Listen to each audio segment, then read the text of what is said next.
Bonjour, merci beaucoup pour l'invitation. Je me réjouis de vous présenter notre office.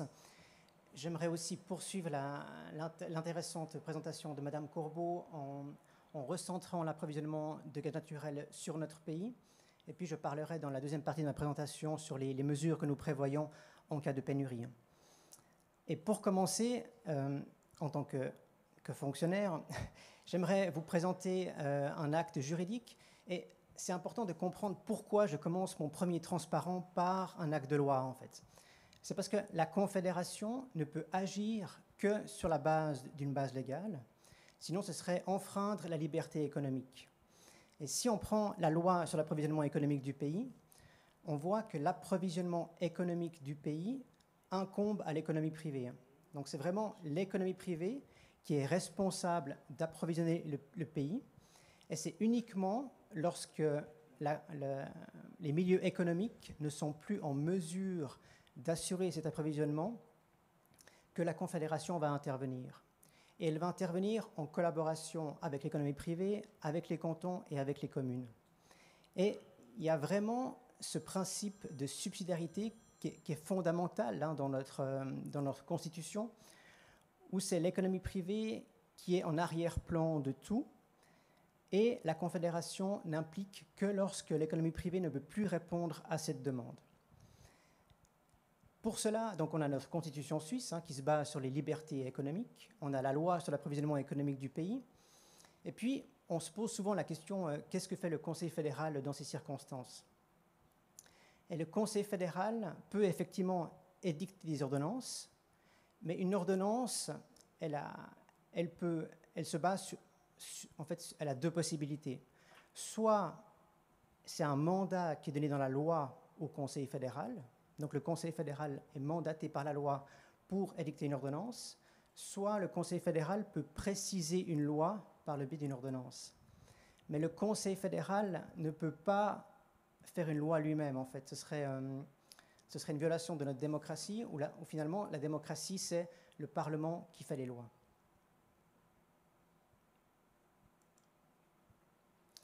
Donc, voici notre organisation, et je ne vais pas vous lire tous les noms de notre organisation, mais en fait, notre office fédéral, c'est l'un des plus petits de la Confédération, avec environ 35 personnes, ce qui est très très peu. Et à son sommet, on n'a pas un directeur, donc ce n'est pas un office qui rapporte à un directeur, qui rapporte lui-même au chef du département de l'économie. On a vraiment une organisation, et c'est vraiment une exception à la Confédération. Et cette organisation, c'est l'AEP, c'est l'approvisionnement économique du pays. Donc, c'est le nom de l'organisation. Donc, à gauche, on a l'Office fédéral, avec les 35 personnes en rouge, fonctionnaire fédéral, comme j'ai été introduit. Et à droite, on a vraiment tous les cadres de milice. Donc, c'est environ 250 personnes qui travaillent à plein temps dans l'économie privée et qui rapportent en tant qu'experts à la Confédération. Donc ces cadres de milice, quand ils rapportent à la Confédération, ils ne représentent pas un intérêt privé ou leur entreprise, mais ils apportent une expertise au service de la Confédération. Et c'est là qu'on voit qu'il y a cette collaboration qui existe en tout temps entre l'économie privée et la Confédération.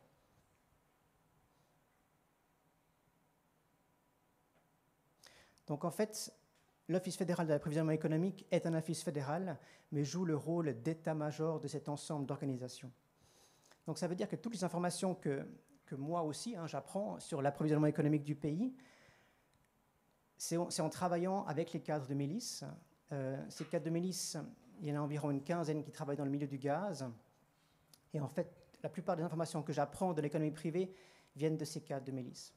Donc quelles sont les bases légales du gaz en Suisse? Eh bien, en vérité, il n'y en a pas. C'est-à-dire qu'il n'y a pas de loi sur le gaz. C'est un marché qui est libre, qui est non régulé. Et la base légale actuelle, c'est la première, c'est la loi sur les installations de transport par conduite, qui est une loi qui date de plus de 60 ans, donc des années 1960, et qui prévoit juste une obligation de transport avec des autorisations. Et comme on n'a pas de loi sur le gaz, il y a la commission de la concurrence qui peut émettre des enquêtes liées à la loi sur la concurrence. Et de facto, le marché est aujourd'hui ouvert. Au niveau des relations internationales, on n'a pas d'accord avec nos pays voisins, mis à part l'exception de cet échange de lettres de 2009 entre la Suisse et la France, qui donne un accord, disons, sur une égalité de traitement entre les clients français et suisses, liés aux réserves notamment à Étré qui sont en France voisine. Donc, on pourrait dire qu'on a une garantie d'accès à ces réserves. En même temps, on a juste une garantie que les clients suisses seraient au même niveau que les clients français.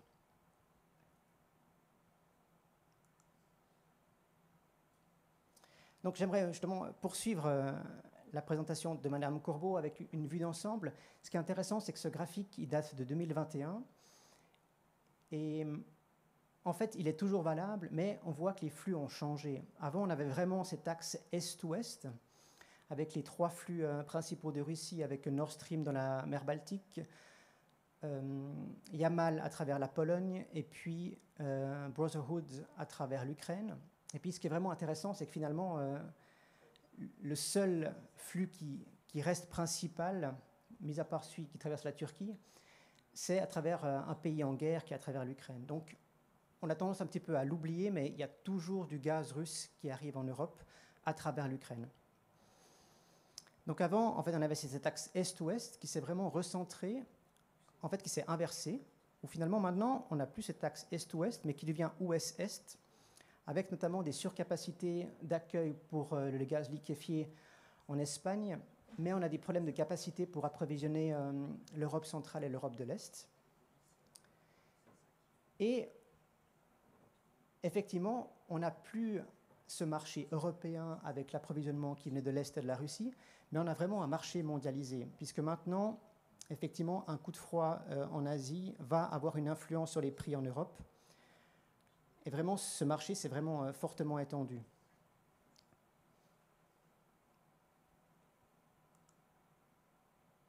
Qu'est-ce que ça signifie pour la Suisse ? On n'a pas de réserve de gaz en Suisse, donc ça veut dire qu'on est entièrement dépendant de nos voisins. Et comme le marché n'est pas régulé et qu'on n'a pas d'accord avec nos pays voisins, tous les échanges se font sur une base contractuelle, privée.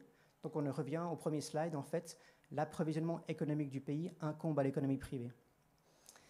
Et on n'a pas de certificat d'origine du gaz, donc quand on parle de gaz, en fait, c'est une molécule, mais on ne peut pas vraiment la suivre, en fait. Ça veut dire que les acteurs aujourd'hui de l'économie privée achètent le gaz sur les différents marchés, mais il n'y a pas de certificat d'origine comme on pourrait avoir pour l'électricité, par exemple.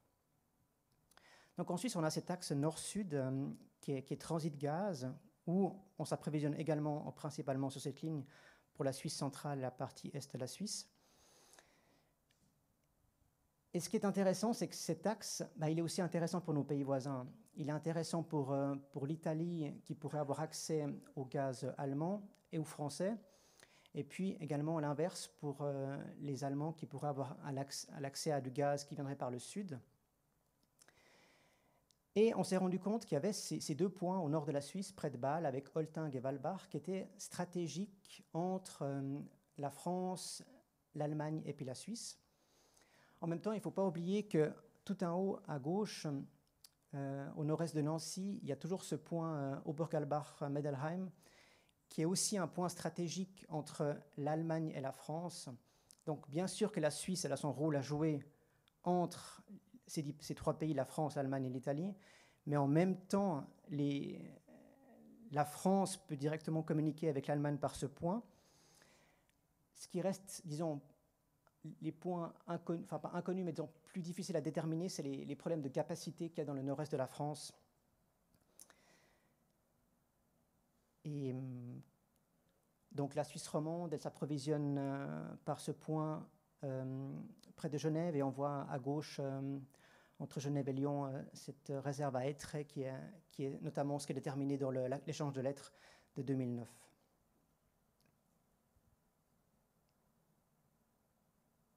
N'hésitez pas à m'interrompre si vous avez des questions. C'est aussi intéressant pour moi d'avoir un échange avec vous. Et je poursuis sur sur la réglementation européenne. C'est un sujet qui m'a beaucoup intéressé, en fait, parce que on voit vraiment des problèmes de philosophie dans le droit européen qui influencent sur le marché du gaz. Il y a la notion de solidarité qui est ancrée dans le droit européen pour l'énergie. Et ce mot solidarité, il n'a jamais vraiment fait l'objet d'une définition claire.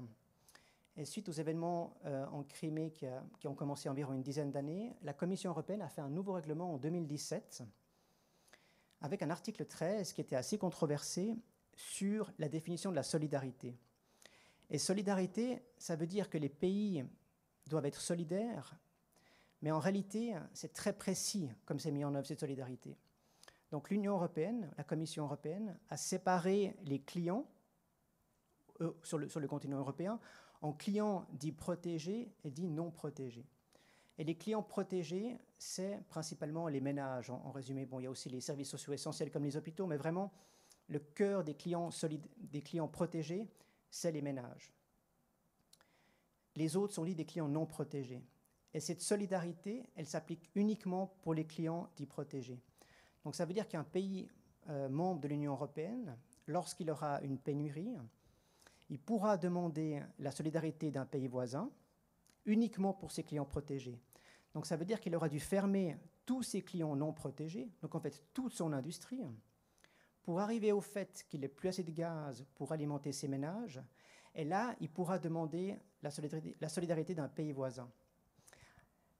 Et dans ces solidarités, pour alimenter ses clients protégés, donc ses ménages, les pays devaient faire, dès 2017, donc dès ce règlement, des contrats bilatéraux entre eux. Et ces contrats étaient sur 3 bases, sur une base technique, juridique et financière. Donc technique, c'est comment est-ce la solidarité s'applique de façon technique, les capacités. Juridique, c'est qu'est-ce qui se passe en cas de conflit. Et en fait, financière. Et c'est aussi pour ça que j'ai fait un master en finance et que je trouvais très intéressant, finalement, au-delà des banques, mais finalement, on se rend compte que notre monde fonctionne aussi pour des principes économiques, comme l'a dit Mme Corbeau, finalement, c'est ce qui règne dans la liberté économique. Et le problème, disons, le défi, c'est qu'un pays qui va demander la solidarité dans ces cas-là, il devra payer le gaz à son pays voisin, qui va répondre à la solidarité, mais il devra aussi dédommager le pays pour l'effort qu'il doit fournir. Donc si on prend un exemple, un pays demande l'aide à un autre pays, on peut supposer que la pénurie de gaz, elle sera sur le niveau européen. Donc le pays qui va répondre à la demande de solidarité sera aussi en pénurie. Donc il devra prendre des efforts supplémentaires pour aider le pays, fermer sa propre industrie, et là le pays devra dédommager. Et c'est des sommes qui sont vraiment absolument colossales. Donc le principe est bon, finalement il est vertueux, c'est qu'on veut alimenter les ménages. En même temps, on se rend compte que c'est difficile. Et c'est la Commission européenne qui le dit, puisque la plupart des pays n'ont pas fait ces accords de solidarité bilatéraux. Et la dernière proposition qui date de quelques semaines de la Commission européenne envers le Conseil, c'est que s'il n'y a pas ces accords, on aimerait faire des accords de défaut.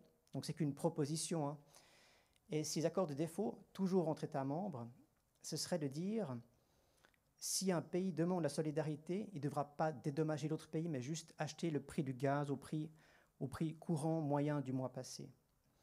Donc c'est vraiment cette question financière de dédommagement qui reste en arrière-plan et qui va encore porter des discussions. La Suisse, elle cherche à établir des accords de solidarité avec nos pays voisins, donc avec la France, l'Allemagne et puis l'Italie. Les discussions sont encore en cours, mais encore une fois, ce serait uniquement pour approvisionner nos ménages finalement, et pas une solution idéale pour gérer notre pays en cas de pénurie.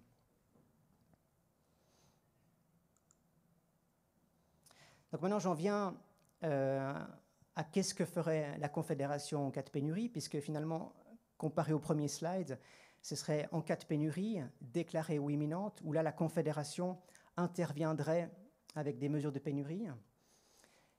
Et là, il y aurait en fait 3 échelons. Les 2 premiers seraient ensemble, avec tout d'abord un appel non contraignant à réduire la consommation de gaz, et simultanément une commutation des installations bicombustibles qui serait obligatoire par voie d'ordonnance pour toutes les installations bicombustibles. Si ça ne devait pas suffire, on passerait à des restrictions et à des interdictions. Et en cas de dernier recours, on passerait à un contingentement des clients dits non protégés. On a effectué une consultation publique au début du mois de septembre et on a eu différents retours. Le premier qui était intéressant, c'est que tous les différents retours étaient relativement positifs par rapport aux mesures. Donc elles paraissaient proportionnelles, adaptées, avec cette cascade qui paraissait adaptée, mais avec des problèmes de mise en œuvre sur lesquels nous travaillons et sur lesquels le Conseil fédéral communiquera dans les prochaines semaines. Permettez-moi de revoir les différentes mesures, mais tout d'abord par des remarques générales. Il y a beaucoup de questions, finalement, qu'est-ce qui se passerait en cas de pénurie? Et tout d'abord, on suspendrait les obligations existantes. Donc ça veut dire que s'il y a un contingentement, par exemple, le livreur de gaz, il ne pourrait plus livrer son gaz tel que prévu contractuellement à ses clients. Mais là, en fait, il ne serait pas pénalisé parce qu'on lui dirait vous êtes contingenté, vous ne pouvez plus livrer et on ne veut pas que les clients se retournent envers le fournisseur, en fait. Donc, les contrats sont suspendus, mais attention, uniquement par rapport aux livraisons de gaz. La Confédération ne peut pas gérer tous les contrats qui découlent du droit privé, en fait. Donc ça veut dire que le producteur qui utilise du gaz pour sa production, lui, il recevra moins de gaz, mais ce sera à lui de gérer ses contrats avec ses troisièmes parties. On ne peut pas intervenir dans le droit privé, en fait. Les dispositions pénales, elles ne sont pas forcément écrites dans les ordonnances, mais elles font référence à la loi, qui sont prévues dans la loi. Et en même temps, on a donc l'approvisionnement économique du pays qui va surveiller l'approvisionnement avec une organisation de crise qui a été mise en place, qui est opérationnelle depuis le mois d'octobre et qui dispose d'un système de monitoring depuis le 1er novembre. Et puis, il y a beaucoup de questions par rapport à l'électricité. En fait, effectivement, il y a une corrélation entre le gaz et puis l'électricité. En même temps, le mandat de la Confédération, c'est de gérer une pénurie, en fait. Et la Confédération ne peut pas gérer tout le marché de l'approvisionnement énergétique, mais gère uniquement par domaine. Donc là, je vous parle des mesures de pénurie en cas de pénurie de gaz. Donc il y aura une coordination avec Austral, qui est l'organisation des crises pour l'électricité, mais on ne peut pas prendre des mesures préventives sur l'électricité en cas de pénurie de gaz. Donc il y aura une coordination entre les deux, mais on ne peut pas non plus enfreindre la liberté économique en rentrant sur le marché de l'électricité s'il n'y a pas de pénurie d'électricité. Et puis, en cas de pénurie, donc il y a des projets que je vous ai montrés de mesures, et en cas de pénurie, ces projets se retourneraient au Conseil fédéral, et c'est le Conseil fédéral qui décide des ordonnances. Et puis, il y a beaucoup de questions sur les critères de ces mesures. Est-ce qu'elles sont justes? Est-ce qu'elles limitent les dommages économiques? Et vraiment, le mot-clé, c'est la proportionnalité de ces mesures. Ces mesures doivent être proportionnelles, donc elles doivent répondre à une pénurie. Donc, la limitation du dommage économique est comprise dans cette proportionnalité. Mais vraiment, s'il y a une pénurie, la Confédération a le pouvoir, et finalement c'est son mandat, de prendre ces mesures de gestion. Et j'en viens à une revue de ces différentes mesures. Donc la première, c'est un appel non contraignant, s'il y a une pénurie imminente ou déclarée, un appel non contraignant du Conseil fédéral, une commutation des installations bicombustibles, et en même temps, comme en Suisse on n'a pas de stockage de gaz, on stocke du mazout en plus pour les installations bicombustibles, où on pourrait libérer ces réserves de mazout si une pénurie de mazout devait intervenir suite à la commutation de ces installations bicombustibles.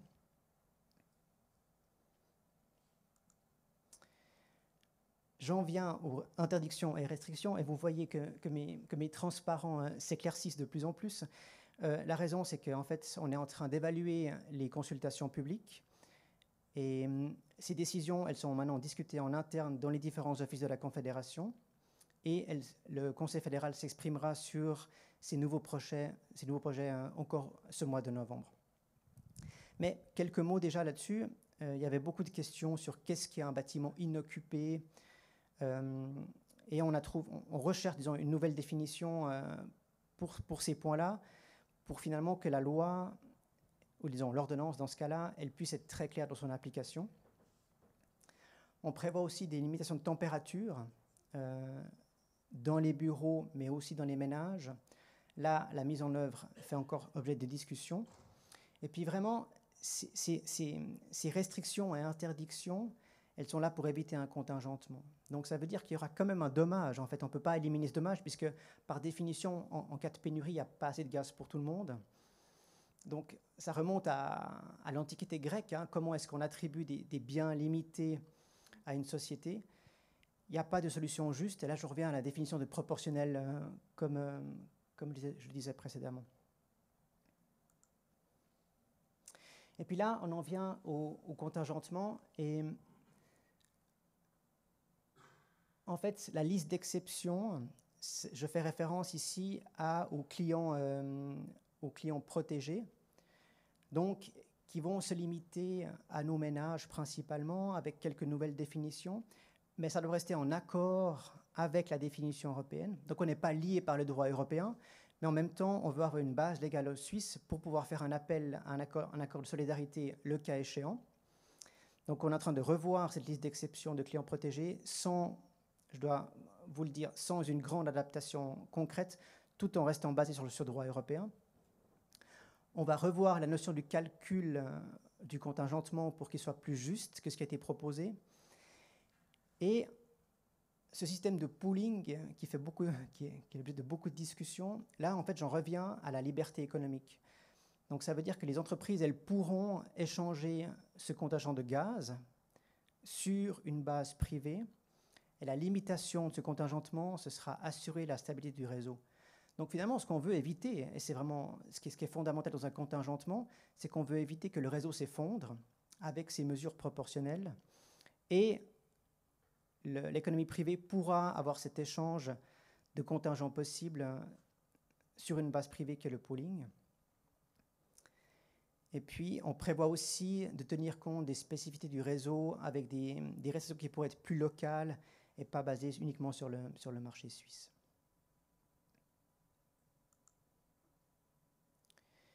Et mon dernier slide, j'aimerais juste revenir sur ce qu'on a fait ce printemps déjà.